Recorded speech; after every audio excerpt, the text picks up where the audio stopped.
بسم اللہ الرحمن الرحیم۔ جمعہ کے دن بیوی سے ہم بستری کرنے پر اللہ تعالیٰ آپ کو 2 انعامات سے نوازتا ہے۔ آج ہم آپ کو اسی بارے میں معلومات پیش کرنے جا رہے ہیں۔ محترم ناظرین، اس ویڈیو کو مکمل دیکھیں۔ جمعہ کے دن غسل کرنا نبی کی سنت ہے، جیسا کہ آپ کا فرمان ہے، جب تم میں سے کوئی جمعہ کے دن کے لیے آئے تو چاہے کہ غسل کرے۔ یہ حدیث متفق علیہ ہے۔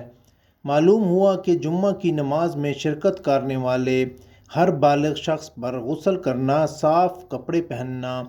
اور خوشبو لگانا مستحب ہے، اور اس کے مستحب ہونے میں کوئی اختلاف نہیں۔ انہی میں سے ایک حدیث میں حضرت سلمان فارسی رضی اللہ تعالیٰ عنہ سے مروی ہے کہ انہوں نے کہا، نبی کریم صلی اللہ علیہ وسلم نے ارشاد فرمایا، جو آدمی جمعہ کے دن غسل کرے، جہاں تک ہو سکے صفائی و پاکیزگی کا خیال کرے، اور جو تیل یا خوشبو اس کے گھر میں میسر ہو وہ لگائے،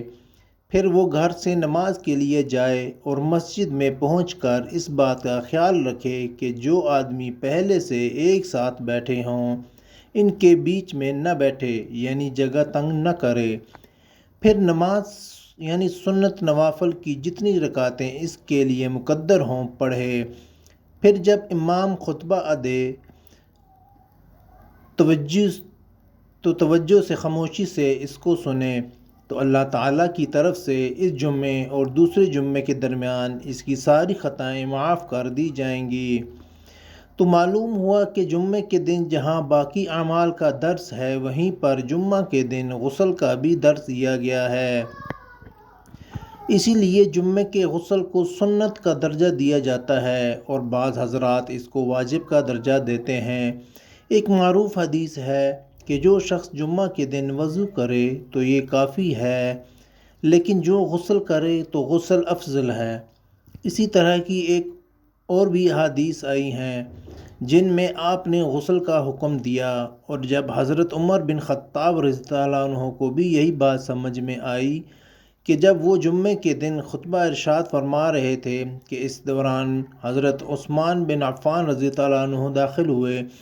تو حضرت عمر رضی اللہ عنہ نے اپنا خطبہ کاٹ کر حضرت عثمان رضی اللہ عنہ سے لیٹ آنے کا سبب پوچھا، تو انہوں نے فرمایا کہ میں نے اذان سنی اور فوراً وضو کر کے مسجد میں آ گیا۔ حضرت عمر رضی اللہ عنہ فرمانے لگے کہ صرف وضو، جبکہ میں نے تو رسول اللہ صلی اللہ علیہ وسلم سے سنا ہے کہ جو شخص جمعے کی نماز کے لیے آئے وہ غسل کرے۔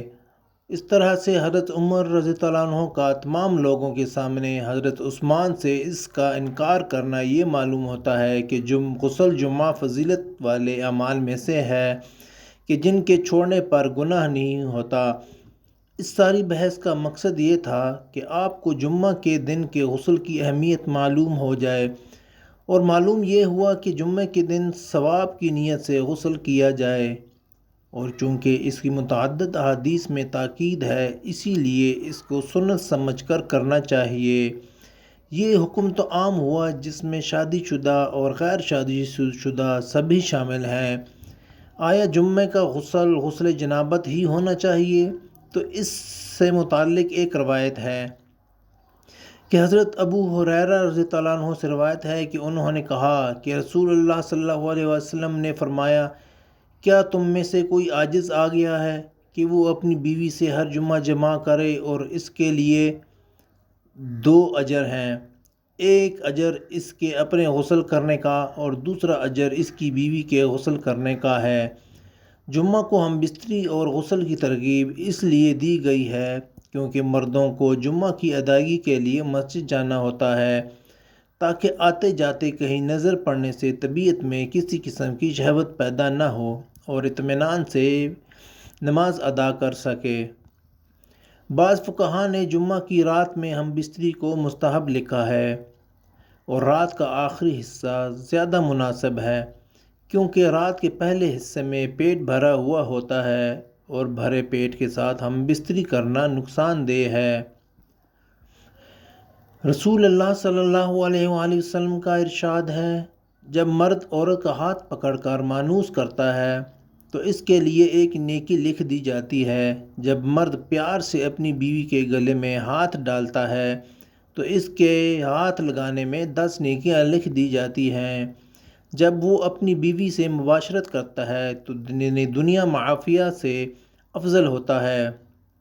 جب غسل کرتا ہے تو بدن کے جس بال پر سے پانی گزرتے ہیں اس کے لیے ہر بال کے بدلے میں ایک نیکی لکھی جاتی ہے اور ایک گناہ معاف ہو جاتا ہے اور ایک درجہ بلند کر دیا جاتا ہے۔ اور غسل کرنے کے عوض میں جو چیز دی جاتی ہے دنیا معافی سے بہتر ہوتی ہے، اور بے شک اللہ تعالیٰ اس پر فخر کرتا ہے اور فرشتوں سے کہتا ہے کہ میرے بندے کی طرف دیکھو کہ ایسی سرد رات میں غسل جنابت کے لیے اٹھا ہے اور اس بات پر یقین رکھتا ہے کہ میں اس کا رب ہوں۔ تم اس بات پر گواہ رہو کہ میں نے اس کو بخش دیا۔ اس لیے جمعہ کو ہم بستری اور غسل کرنے کی ترغیب دی گئی ہے۔